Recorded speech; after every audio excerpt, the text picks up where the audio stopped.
अब तक आपने देखा एक नेशनल प्लेयर का दर्द, लेकिन देश में ऐसी कई मुस्लिम महिलाएं हैं जिन्हें सिर्फ इसलिए तलाक दे दिया गया क्योंकि वो बेटे को जन्म न दे सकी। लेकिन ये तो इस अंतहीन दर्द का सिर्फ एक सिरा है।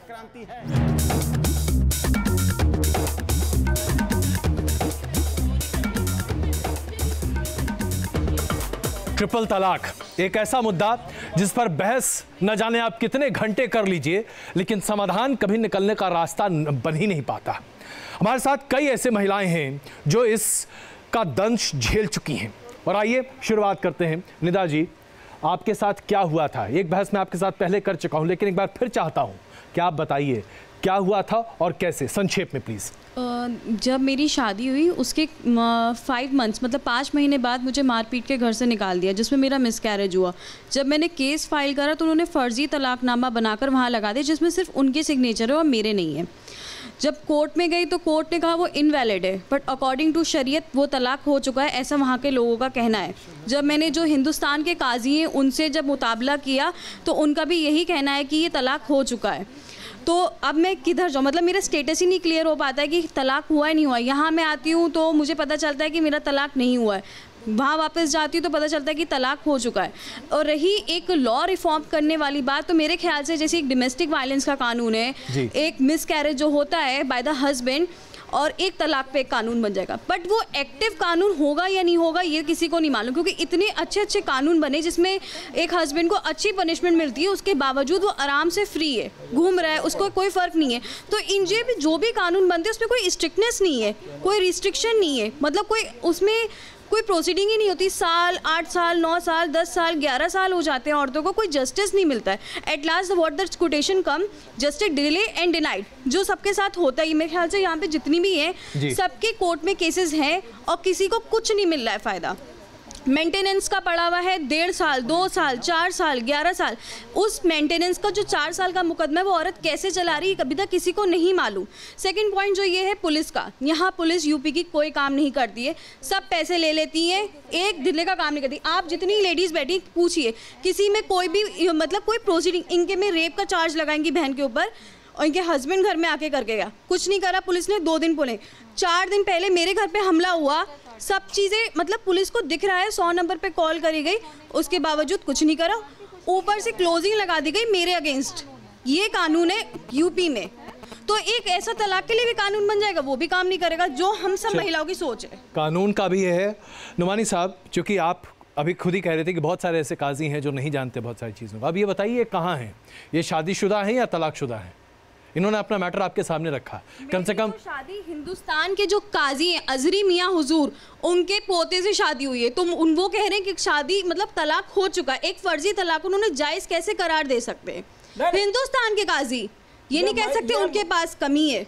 यही मैं कह रहा हूँ कि जो लिखित में जो चिट्ठी के जरिए द्वारा जो है या जो है व्हाट्सएप के जरिए से किसी से, जब तक वो बंदा जो है खुद आके जो है मौखिक तौर पे नहीं कहे कि मैंने जो है तलाक दी है, और अगर वो कह रहा है कि मैंने तलाक दी है तो वो एक ही तलाक मानी जाएगी जब तक कि वो 3 नहीं बोलेगा। अगर वो कहता है तलाक तलाक तलाक, तो ये पहली वाली जो है तलाक जो है वो पढ़ेगी, 2 तलाक जो है उसको ताकीद जो है और मजबूत करने के लिए किया जाता है, वो 2 मान्य नहीं है शरीयत में, वो एक ही मानी जाएगा। अगर वो और लिखित जो है व्हाट्सएप पे ईमेल के जरिए से वो शरीयत में वो तलाक मान्य नहीं है जब तक कि वो आके नहीं कह दे कि मैंने तलाक दी है। और जब तक 3 नहीं बोलेगा तो वो एक ही तलाक मानी जाएगी, 2 तलाक जो है वो बाद वाली नहीं मानी जाती। शरीयत में इनका डाउट है, जरा समझ लीजिए। वो तलाक क्यों दे रहा है, ये शरई रीजन होना चाहिए ना इसके लिए। बिल्कुल बिल्कुल शरई रीजन, बिल्कुल यही मैं कह रहा हूँ कि बिना सही कारण के जो भी तलाक दे रहा है वो अपराधी है, उसको दंड देना चाहिए, जेल में डालना चाहिए। लेडीज है उनको कोई शरई रीजन नहीं मिला अभी तक तलाक का, तो उनके तलाक का क्या होगा? वो सीधा सा सवाल है, ये बैठी इनके पास कोई शरई वजह नहीं है। ये जो है ना जो मियाँ बीवी और पति पत्नी का आपके सामने एक और मसला रखते हैं, वो उसका हथियारा है, वो जो मैं आप ही लोग के सामने है वो आपराधिक तौर पे भी उसको जो अस्तित्व में माना जाता है। आप खड़े हो जाए तो आप शायद हमारे दर्शक भी आपको बेहतर देख पाएंगे। जी सर, मेरे साथ ये हुआ कि मेरे शौहर ने मुझे औलाद के लिए तलाक दे दिया, जबकि मैंने उससे कहा कि हम बच्चा लेके भी पाल सकते हैं, तो इसके लिए मैं गुनहगार हूँ? ये तो अल्लाह की मर्जी है ना, तो ये वो शरीयत क्यों नहीं पढ़ लिया है कि मैं अल्लाह की उसमें दखल दे रहा हूँ तो ये मैं गुनाह कर रहा हूँ, गलत कर रहा हूँ। तो वो बच्चा ले भी सकता था, ऐसा ना करके उन्होंने मुझे तलाक दे दिया। ठीक है, अब जब से पाँचवा महीना चल रहा है मेरा, 4 जनवरी को ऐसा हुआ था, जब से मैं कोर्ट कचहरी के पुलिस थाने के चक्कर लगा रही हूँ, वहाँ से भी मुझे कुछ हासिल नहीं है। तो अब जैसे कि कानून बना है कि हर्जे खर्चे का और ये दहेज उत्पीड़न का और ये मारपीट का, तो ऐसी तलाक के लिए एक कानून बन जाएगा, उसमें भी कुछ नहीं होगा। तो हम औरतों को क्या मिल रहा है? हमारी ज़िंदगी तो बर्बाद ही हो रही है। बिल्कुल, हमारी ज़िंदगी बर्बाद। बहुत बहुत मैं आपके पास आता हूँ, लेकिन आइए सबसे पहले चलते हैं लखनऊ। आलिया जी इस वक्त हमारे साथ मौजूद हैं और शायद अपनी बहनों की बातों को सुनकर उनके आंसू से बस वो तरबतर हैं। आलिया जी, आप अपनी बात रखें ताकि कम से कम आपकी बात दुनिया तो समझे। जी जी जी सबसे पहले मैं ये कहना चाहूँगी कि मेरी जो भी बहनें वहाँ पे बैठी हैं, मैं उन्हें इस टाइम सुन पा रही हूँ और मैं उनसे ये कहना चाहूँगी कि आप मेरी बहन हैं, आप एकदम निराश ना होइए और आप हिंदुस्तान के कानून पर यकीन रखिए। चीज़ें बदल चुकी है, केंद्र सरकार में और राज्य सरकार में बीजेपी की गवर्नमेंट आई है। आप हिम्मत मत खोइए, आपके साथ इंसाफ होगा। बीजेपी ने मुस्लिम महिलाओं का दर्द समझा है, हाथ थामा है। आप एकदम परेशान ना होइए। केंद्र सरकार, राज्य सरकार इस बार मुस्लिम महिलाओं के दुख में साथ आपको यकीन है कि बीजेपी की सरकार यहाँ काम करेगी? जी हाँ, एकदम यकीन। जी हाँ, एकदम यकीन।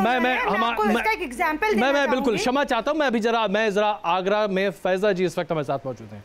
फैजा जी, जरा आप बताना चाहेंगी?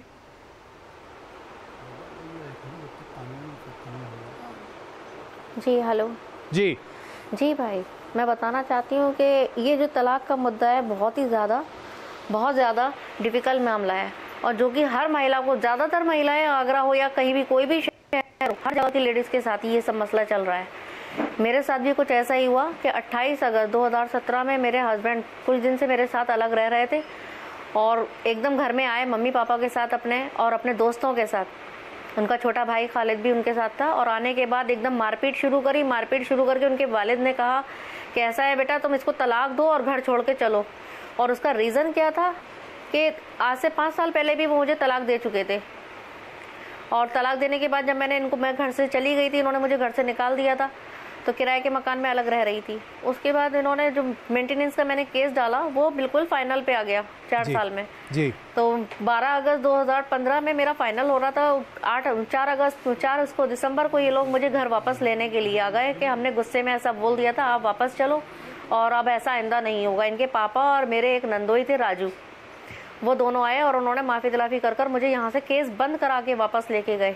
तो मम्मी पापा मेरे और मेरे भाई वगैरह ने बोला ऐसा है, इसको केस वापस ले लो और चली जाओ।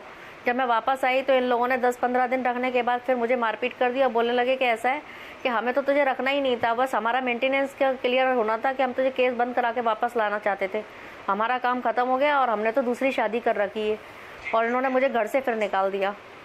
चलिए, अब दहलवी साहब ये बताइए, इसे साजिश नहीं कहेंगे तो क्या कहेंगे? इससे ज़्यादा बेजा इस्तेमाल धर्म का और शरिया का क्या हो सकता है?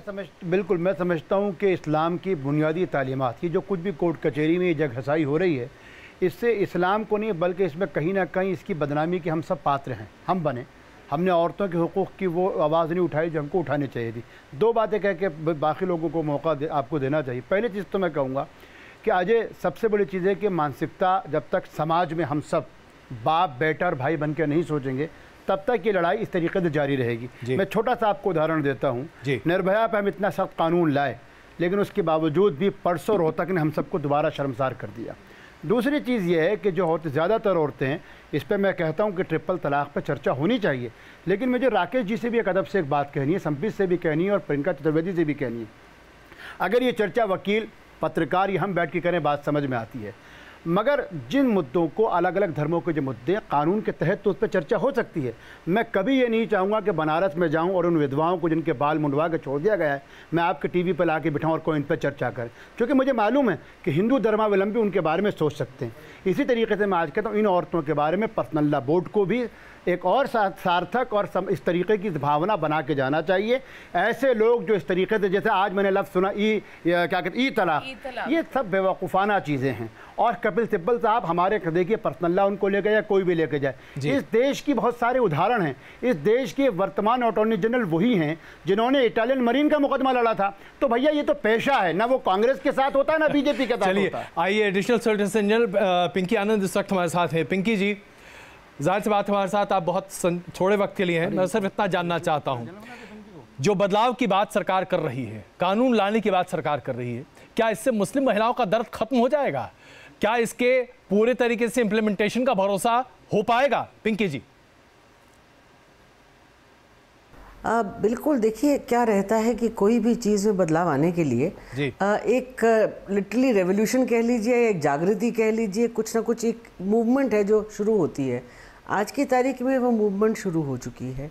जो पिटिशनर्स महिलाएं आई हैं कोर्ट में, वो भी इसी बात की गुहार दे रहे हैं कि उनके साथ ज़्यादती हो रही है, उनके साथ उनकी डिग्निटी के ऊपर, उनकी ज़िंदगी के ऊपर, उनके खिलाफ मतलब डिस्क्रिमिनेशन की जा रही है और वो अनसंवैधानिक है। जहाँ तक गवर्नमेंट का सवाल है, आप सही कह रहे हैं, गवर्नमेंट ने भी स्टैंड यही लिया है कि ऐसी कोई भी चीज़ जो जेंडर डिग्निटी के लिए हो या महिलाओं की एम्पावरमेंट के लिए हो, उनकी अच्छाई के लिए हो, उनके साथ बदसलूकी ना की जाए। कोई ऐसा काम नहीं किया जाए जो उनके खिलाफ यूनिलैटरली, मतलब तलाक, ट्रिपल तलाक जिस प्रकार से होता है तो उसमें 3 बार इकट्ठा तलाक देने के बाद आप कोई भी वजह ना देकर तलाक कर देते हैं। उससे जो महिलाओं को बाहर फेंक दिया जाता है, उनके साथ निश्चित रूप से एक ज्यादती होती है। पिंकी जी, लेकिन मुस्लिम पर्सनल लॉ बोर्ड, जिनके नुमाइंदे भी इस वक्त हमारे साथ बैठे हैं, उनका स्पष्ट कहना है कि आपको मुस्लिम पर्सनल लॉ बोर्ड में दखल देने का कोई हक नहीं है, सरकार को कोई हक नहीं है। अगर उसमें सुधार की जरूरत है तो वो खुद मुस्लिम समाज करेगा, सरकार को इसमें दखल न देना चाहिए। आपकी छोटी प्रतिक्रिया। देखिए, हर एक मामला जहां किसी भी व्यक्ति विशेष या वर्ग विशेष, चाहे वो महिला हो चाहे पुरुष हो, किसी के साथ भी जहाँ ज़्यादती हो रही होती है, उसकी डिग्निटी के खिलाफ, उनकी ज़िंदगी के खिलाफ, आज की तारीख में हम सब मान के चलते हैं कि आर्टिकल 21 के तहत जो संविधान में है, आपको हक है एक अच्छी ज़िंदगी डिग्निटी के साथ जीने का। और अगर महिलाओं को ये हक है तो, और कोर्ट का ये हक है कि वो गार्डियन है फंडामेंटल राइट्स का, कोर्ट गार्डियन है संविधान का, और संविधान ये मानकर चलता है कि सबके लिए एक समानता होनी चाहिए और किसी के खिलाफ ऐसा सलूक ना हुआ जाए जिससे उसको किसी तरीके से नुकसान पहुंचे, उसके शरीर पर, उसकी हेल्थ पर, उसकी सोच पर, उसकी एम्पावरमेंट पर। और ये जो प्रैक्टिस है, इससे हर तरीके से नुकसान, क्योंकि महिला को पहुंच रहा है कि मुस्लिम वर्ग में करीब 50%, करीबन 50% महिलाएं हैं। इसका मतलब पूरे वर्ग में 50% जो नुकसान पहुंच रहा है, जो सारी महिलाएं सामने आई हैं। और मैं ये भी मान के चलती हूँ कि आज की तरफ से बाकी सब कम्युनिटी की तरफ से जो रिस्पांस है ट्रिपल तलाक के मोरलेस खिलाफ है। तो मतलब समय तो आ गया है कि कुछ ना कुछ इसमें होना है। किस प्रकार से कोर्ट उसको करेगी वो कोर्ट के ऊपर है। बिल्कुल, बहुत धन्यवाद पिंकी जी, आप हमारे साथ आई और जुड़ी इस चर्चा के लिए, बहुत धन्यवाद। प्रियंका जी, दहलवी साहब ने भी अभी यहाँ सवाल उठाया और मैं आपको चर्चा में शामिल कर रहा हूँ। आप लगातार सुन रहे हैं इन मुस्लिम महिलाओं के दुख और दर्द को, एक के बाद एक ऐसे मामले निकलते चले आ रहे हैं। मैं सिर्फ इतना जानना चाहता हूँ आपसे कि एक मत क्यों नहीं बन पा रहा, क्यों बार बार इसमें राजनीति की बात आ जाती है और राजनीति की बू आती है। जैसे ही आपको और बीजेपी के किसी प्रवक्ता को साथ रखा जाए, स्क्रीन पर आग लग जाती है। इस आग को बुझाने के लिए हमने संबित जी से आज्ञा ले ली, लेकिन मैं आपसे जानना चाहता हूँ, सही बताइए, क्या आज ज़रूरत नहीं है कि हम सिर्फ विषय पर बात करें, उसके समाधान के रास्ते निकालें?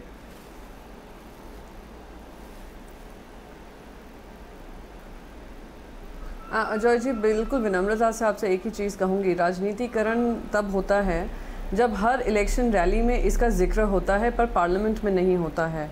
इसका जिक्र किसने शुरू किया था उससे भी आप जानते हैं, शायद आप बता नहीं रहे हैं। किस तरीके से भारतीय जनता पार्टी के रिप्रेजेंटेटिव्स ये कहते हैं मुसलमान इसलिए तलाक दे देते हैं क्योंकि उनकी मंशा क्या है, तलाक की लस्ट है। तो इस तरीके की जो बातें सामने आती हैं, तो उसमें जो एक all India Muslim personal law board सारे स्टेक होल्डर्स जो धर्म के स्टेक होल्डर्स होते हैं और सरकार होती है, अगर सही मायने में चेंज लाना चाहते हैं तो वो जो ट्रस्ट डेफिसिट ख़त्म हो चुका है उसको बिल्ड करना ज़रूरी है। और दूसरी बात यहाँ पे कहूँगी कि बार बार ये जिम्मेदारी ऑपोजिशन पे मर देना, ऑपोजिशन तो बहुत स्पष्ट है, ऑपोजिशन ने क्लियरली कहा है नहीं राजनीतिकरण नहीं कीजिए, हर इलेक्शन रैली में इसकी बात नहीं करिए, सुप्रीम कोर्ट में ये मामला दर्ज है, सुप्रीम कोर्ट को इसकी बात करने दीजिए। रोज़ शाम को हम लोग यही डिबेट करते हैं, हम ये भूल जाते हैं कि सुप्रीम कोर्ट में हर तरफ ये दलील दे रहा है और सुप्रीम कोर्ट काफ़ी सक्षम है, हमारे जजेस काफ़ी सक्षम हैं कि इस पे डिसीजन ले सकें। एक चीज बस यहाँ पे कहना चाहूंगी कि ये पहले हमें ध्यान रखना जरूरी है कि ये महिलाओं के अधिकारों को लेकर है, तो इसमें धर्म नहीं होना चाहिए। अगर ये मुसलमान महिलाएं कह रही हैं ट्रिपल तलाक से कितनी तकलीफ है, हिंदू महिलाओं को भी उससे ज्यादा तकलीफ होती है जब उनको बस छोड़ दिया जाता है और डिवोर्स की जो प्रक्रिया है वो भी शुरुआत नहीं होती है। सालों तक महिलाएं इंतजार, तो उसकी आवाज क्यों नहीं उठती? प्रियंका जी यही तो मसला है ना, अभी आवाज इसकी उठ रही है, उनका सेटलमेंट होगा, वो सेटलमेंट नहीं होता। प्रियंका जी, सारे महिलाओं के अधिकारों की बात करें, हर चीज को एक ही नजरिए से ना देखें कि ये लेकिन अभी में किस तरीके से होता अभी है, महिलाओं की ही हम बात कर रहे हैं प्रियंका जी यहाँ पर। आज जब मुझे एक मिनट प्लीज, मैं काफी देर से आपकी बात सुन रही थी जी, मैं एक मिनट मैं एक लास्ट चीज कहना चाहती हूँ अजय जी, मैं सबकी बहुत धीरे से पेशेंटली बात सुन रही थी। आज जो संविधान की दलील दे रहे हैं राष्ट्रीय स्वयंसेवक संघ के प्रवक्ता, भूल जाते हैं कि सबसे ज्यादा तकलीफ संविधान को समझने में, संभालने में इन्हीं को रही थी। इन्होंने रिजेक्ट किया था, ये चाहते थे हिंदू धर्म के हिसाब से जैसे एक रिलीजियस आइडेंटिटी पाकिस्तान की बनी थी, जी हम 1945 से पहले की बातों को लेकर आज चाहती हूँ, प्लीज मुझे 2017 की बात नहीं कर सकते, मुझे बात कंप्लीट नहीं करूंगी, चलिए बार करूंगी, आप बिल्कुल कीजिए, लेकिन आइए मैं जरा कुछ और लोगों के दर्द को आपके सामने रख रहा हूँ, कुछ और लोगों के दर्द को आपके सामने रख रहा हूँ। जी मौलाना साहब से कुछ कहना चाहूँगी। बिल्कुल पूछिए सवाल पूछिए। हेलो अस्सलाम वालेकुम, मैं बेबी अफरोज और यूपी से आई हूँ, बरेली से। तो आप जो बात कर रहे हैं कि हम अपना सरिया कानून बनाएंगे, ठीक है, तो पहले आप मेरे मामले में कुछ इंसाफ करिए। पहले आप ये बताइए कि मेरा तलाक जायज़ है या नाजायज़ है। मेरे तलाक, मैं 7 साल में मेरी शादी हो गई, मेरे बच्चे औलाद हुई, लड़कियां हुई, लड़के नहीं लड़कियां हुई। आप जरा उठें, आप देख नहीं पा रही। जी बताएं। हाँ जी। मेरी औलाद भी हुई, अच्छा खासा दहेज ले गई, गाड़ी फ्रिज वगैरह सब मेरे पापा ने दिया हैसियत के हिसाब से। उसके बाद में सर आप ये बताइए, आपसे ही सवाल है फेस टू फेस, किसी और से कुछ नहीं पूछना मुझे। तो मेरा तलाक सिर्फ इस आधार पर दिया गया कि मेरी बड़ी बेटी 6 साल की है, उसके दिल में सुराख था, और जब मैंने अपने शौहर को बोला कि इसका इलाज कराएं, उनने सीधा बोला कि मुझे इलाज नहीं कराना है, और मतलब बहकी बातें करी। दोबारा फिर मैं माँ मुझे परवाह थी अपनी औलाद की। जब भी मैंने कहना चाहा उसने मारपीट करी, अपने परिवार वालों से पिटवाया, बहुत सी जाति की, बहुत टॉर्चर किया, पागल बनाने की कोशिश की। उसके बाद उसका आसान तरीका, जो शरीयत में एक आसान तरीका मतलब आप लोगों ने या कुछ भी सही किसी ने बना रखा है, तलाक। जब मैंने अपनी लड़ाई लड़ती रही अपनी औलाद के खातिर, मुकाबला करती रही ससुराल वालों के संग, ये आपकी औलाद है, इसका इलाज कराने का अधिकार आपको है, आपकी बेटी है, सीधा सा तरीका तलाक। ससुर मेरे बोले कि ऐसे तो ये मानेगी नहीं, 1-1.5 लाख रुपए खर्चा है ऑपरेशन में। बंदूक लेके आया, मेरे शौहर के कनपट्टी पर रखी, बोले इसको तलाक दे। उनने उठाया, 3 तलाक कहकर घर से बाहर मुझे मार के निकाल दिया। सर आप ये बताएंगे तलाक जायज़ है या नाजायज़ है, और ये क्या कहाँ पर गलती है मेरी? सर प्लीज़ आप मुझे बताएं, और इसका जवाब मैं आप लोगों से ही पूछना चाहती हूँ। दूसरी बात, उसके बाद निकालने के बाद मुझे घर से बेघर कर दिया। सरकार दो आलम सल्लल्लाहु अलैहि वसल्लम औरतों को इज्जत देते थे, ये क्या तरीका है? तलाक देने के बाद मुझे घर से बेघर करा, पराए आदमियों ने मुझे देखा, मेरा मजमा बनाया गया, तो शरीयत कहाँ चली गई? शरीयत की बेइज्जती यहाँ पर नहीं होती है क्या? शरीयत की बदनामी यहाँ पर नहीं होती है? जवाब सुन लेते हैं। सरकार दो आलम सल्लल्लाहु अलैहि वसल्लम ने 4 शादियाँ इसलिए की थी कि औरतों को उन्होंने सहारा दिया था, उन्हें अपनी बीवी इसलिए बनाया था, निकाह इसलिए करा था कि उन्हें इज्जत दी थी कि ये मेरी बीवी है, कोई गलत आदमी उन पर निगाह ना उठा सके। मैं कम से कम 12-13 किलोमीटर दूर नंगे मतलब बगैर दुपट्टे से, बगैर पर्दे से अपने मायके तक आई, तो शरीयत की नाखिलाफी नहीं थी क्या यहाँ पर?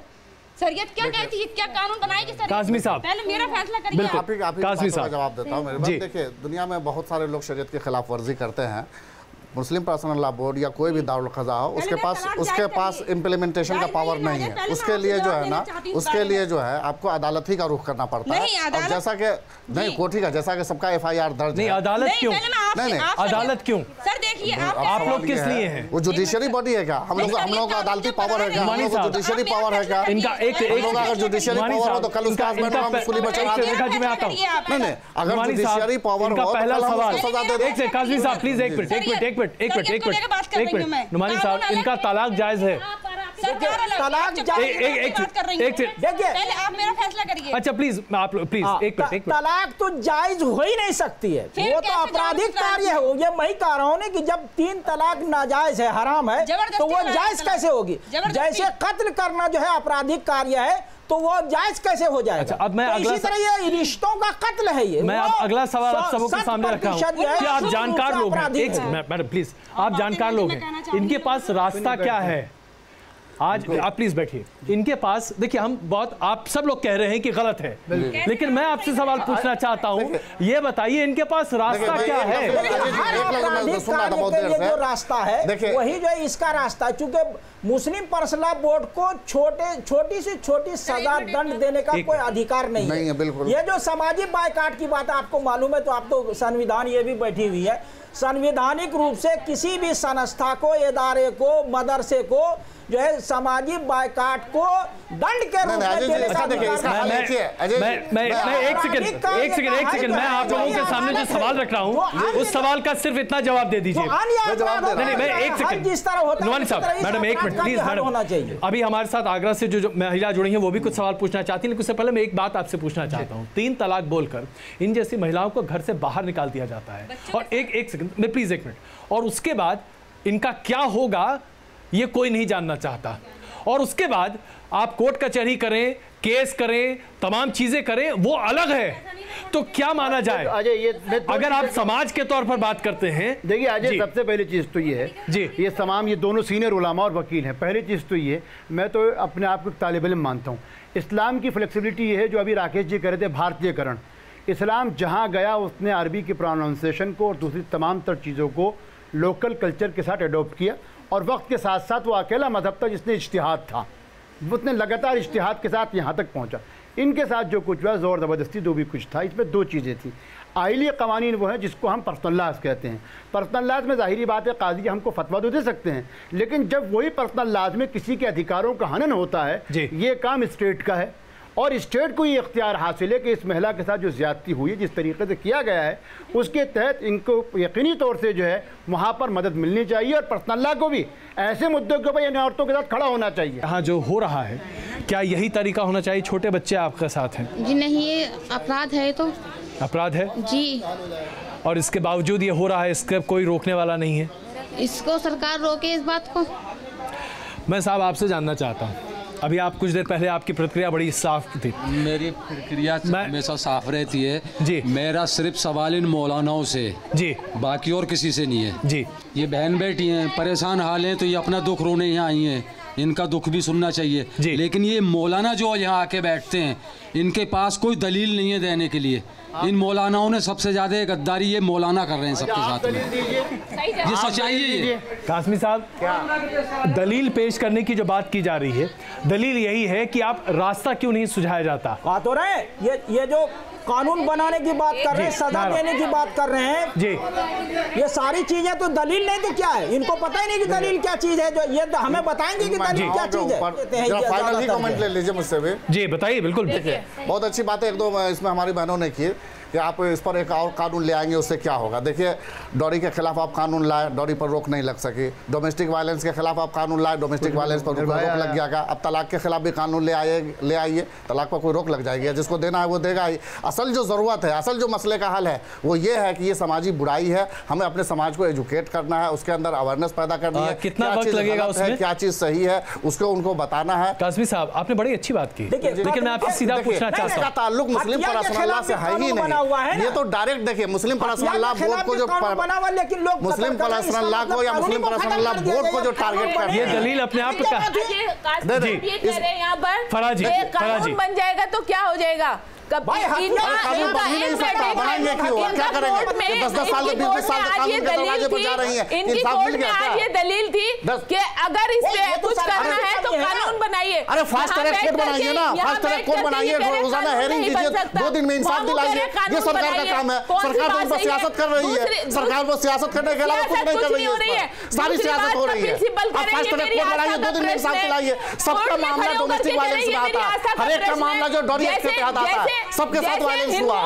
आप नहीं बताएंगे किन लोगों के साथ डोमेस्टिक वायलेंस हुआ है? राम जी तलाक तो बहुत बात की चीज है, उससे पहले जो कुछ भी इन पर जुल्म हुआ। अच्छा प्लीज काजी साहब अपनी बात रखिए, डोमेस्टिक काजी साहब आप अपनी बात रखिए, हम समाधान। अच्छा एक मैडम एक जी, जो वकील इनकी दलील है उनको कॉन्सेप्ट क्लियर नहीं है इस्लाम का, उनको इस्लाम का कॉन्सेप्ट क्लियर नहीं है। प्लीज एक मिनट जी, मैं यहाँ बैठे जितने भी हैं उसी के लिए नहीं, जो मुझे सुनना है उनके लिए भी कहती हूँ। ऊपर वाले ने रिश्ते बहुत खूबसूरत बनाए हैं, मियाँ बीवी का रिश्ता बहुत अच्छा है। तिबल तलाक दे के इसे तार मत कीजिए, रिश्ते बहुत मुश्किल से बनते हैं, टूट बहुत जल्दी जाते हैं। इसलिए सुनिए, जरा सी रंजिश पे मत छोड़ो कभी अपनों का दामन, जरा सी रंजिश पे मत छोड़ो कभी अपने का दामन, जिंदगी गुजर जाती है अपनों को अपना बनाने में। बहुत इसलिए कहती हूँ रिश्ते संभालना सीखो, रिश्ते बिगाड़ो, उसे तोड़ना नहीं। कभी औरत गलत नहीं होती, कभी आदमी, दोनों के दिमाग नहीं मिलते, सिर्फ इसलिए तलाक होती है। दोनों एक दूसरे पे अपना दिमाग मिलाओ, 1-2 गाड़ी के पहिए होते हैं मियाँ बीबी, अगर एक खराब हो गया एक से गाड़ी नहीं चलेगी।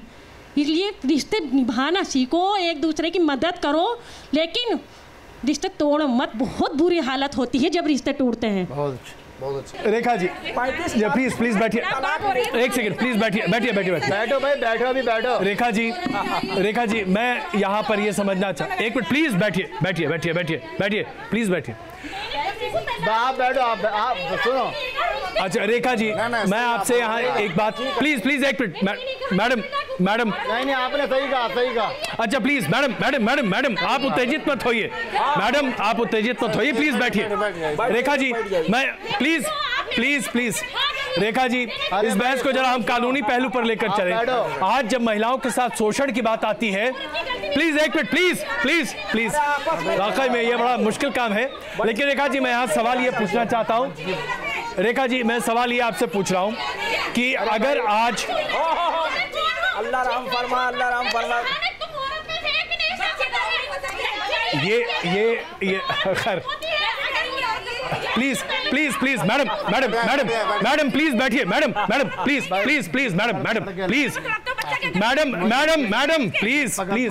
रेखा जी एक सेकंड।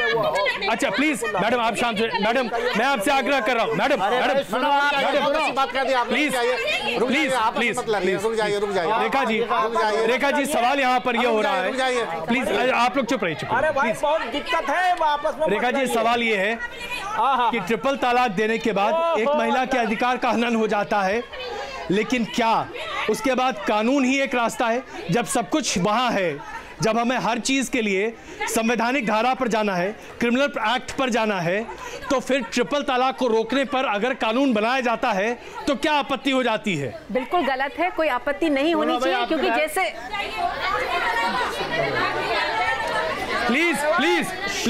प्लीज रेखा जी एक मिनट जी, मैं हर डिबेट पे अरे प्लीज आप लोग आपस में बात करना बंद करें, प्लीज जी रेखा जी हर डिबेट पे मैडम प्लीज बी क्वाइट।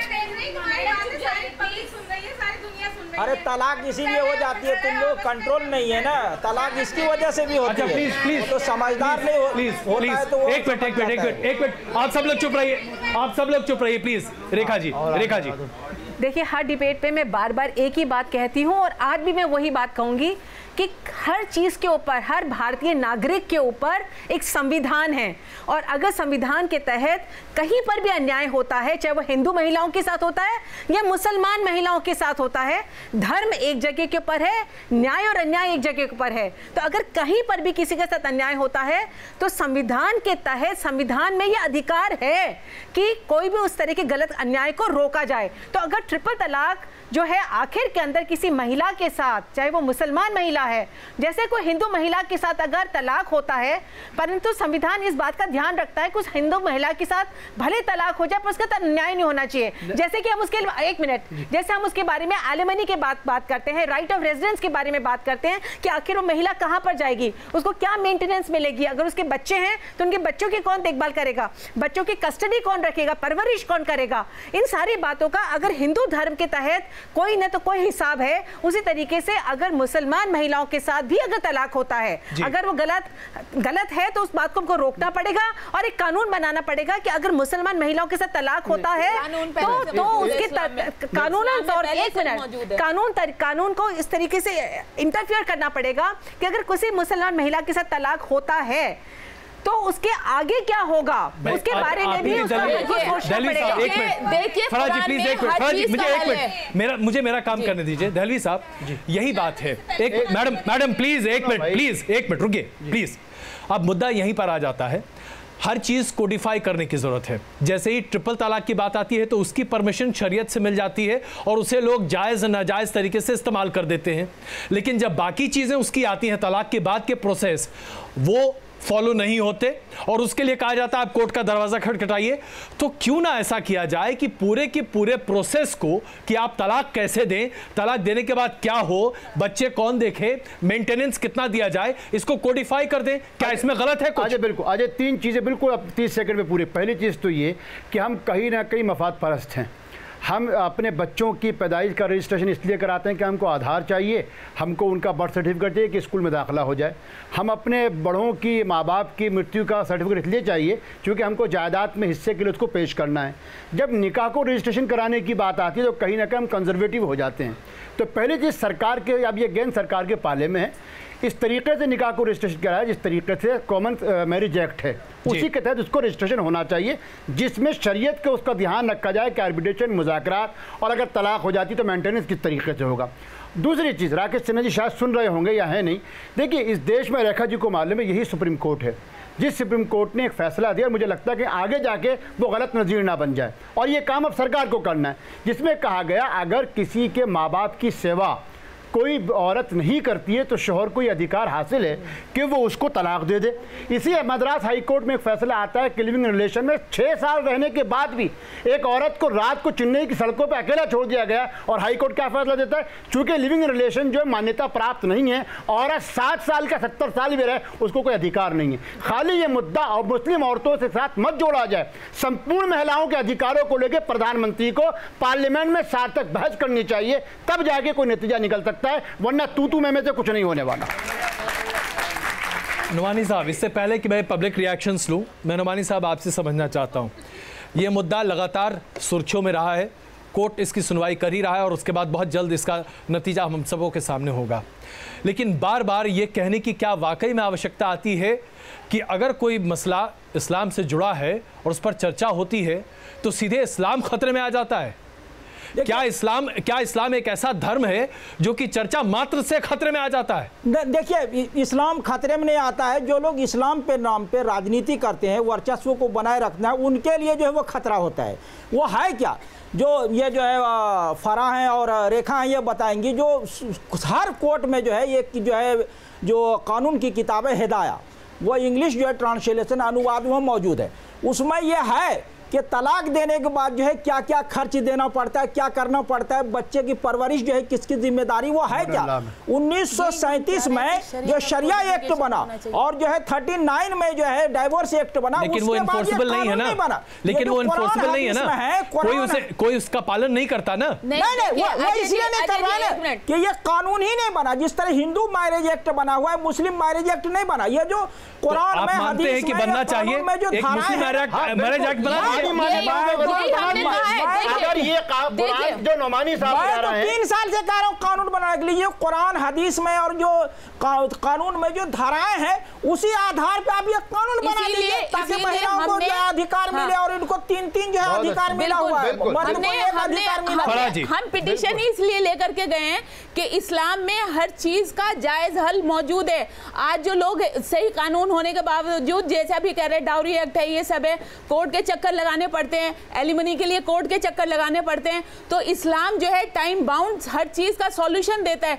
तो और वो ये ऑप्शन जो है मुस्लिम पर्सनल लॉ एक्ट 37 में के सेक्शन 2 में मौजूद है कि ये सारी चीज़ें, चाहे वो मैरिज की हैं, डाइवोर्स की हैं, ये सारी चीज़ें शरीयत से डिसाइड होंगी।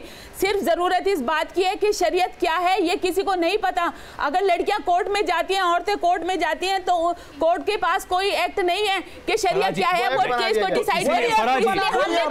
इसलिए हमने कहा है कि जो शरिया है उसका कोडिफिकेशन कर दीजिए, शरिया का कोडिफिकेशन हो जाए, सारी चीजें। अब आखिरी सवाल मैं आप ही से पूछ रहा हूं, शरिया को कोडिफाई करने में आपको क्या दिक्कत है भाई? इसी को काजी एक्ट के नाम पे बिल पे प्रस्तुत किया जाएगा पार्लियामेंट में, उसको सरकार ने मंजूर नहीं किया। ये जो कह रही ना, उसी को जो है वो काजी एक्ट के नाम पे प्रस्तुत किया। यही मांग आज आप जो अदालत में आपकी जो मांग कर रहे हैं। काजी साहब मेरे सवाल सुन लीजिए।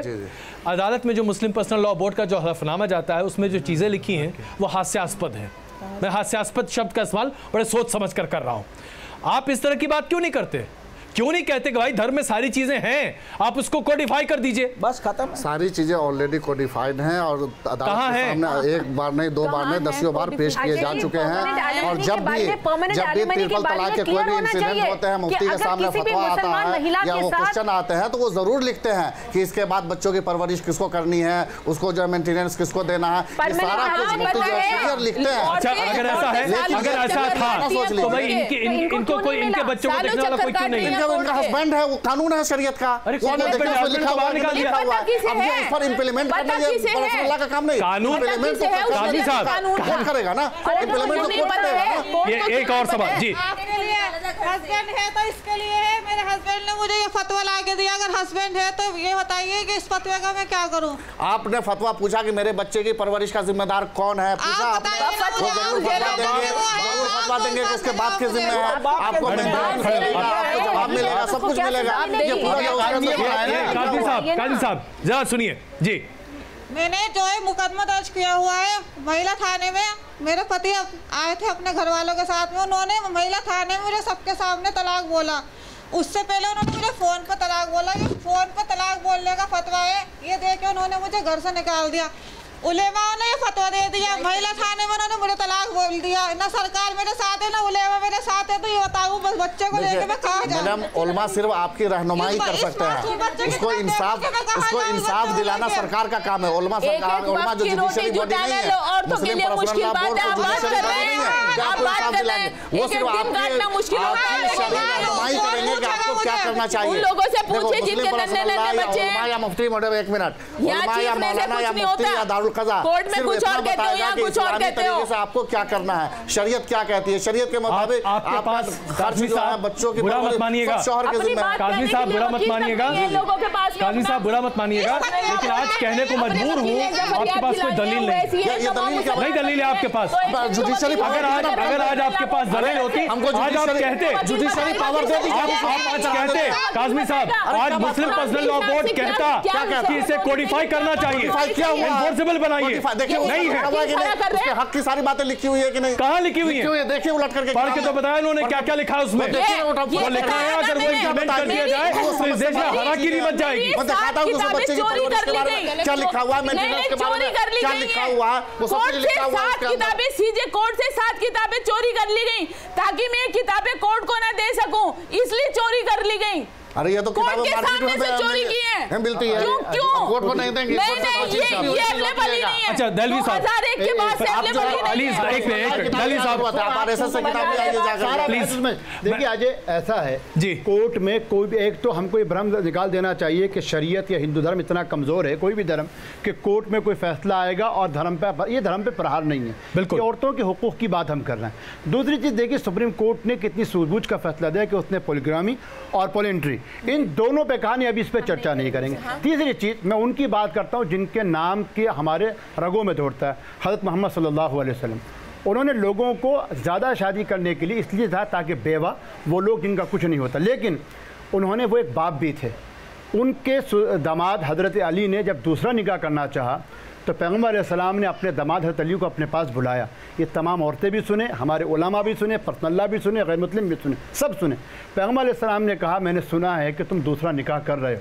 हालांकि दूसरा निकाह करते हुए ममानियत नहीं थी, लेकिन तुमको मालूम है कि मैं फ़ातिमा से बहैसियत बाप बहुत प्यार करता हूँ, लिहाजा उस मोहब्बत का लिहाज रखना।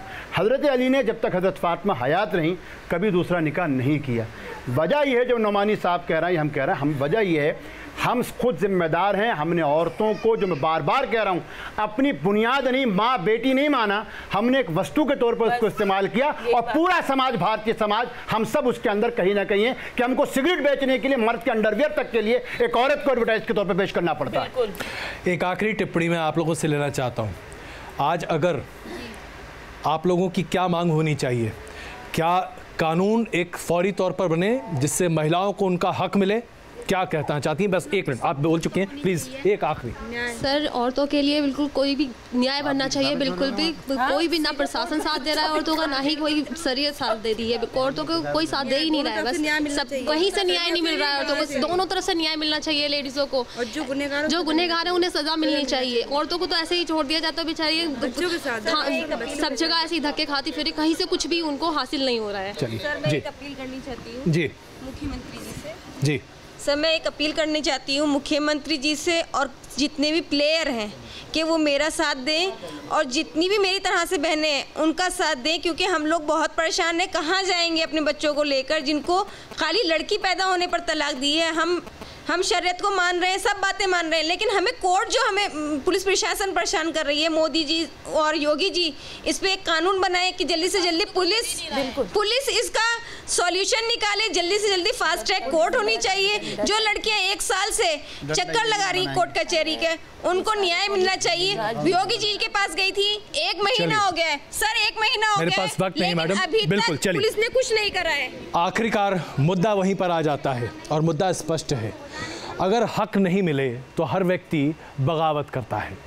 अगर इन महिलाओं को उनका हक नहीं दे पाते हम, तो शायद बतौर समाज सबसे कमज़ोर हैं। बहुत धन्यवाद आप सबों का इस चर्चा में शामिल होने। बहुत धन्यवाद।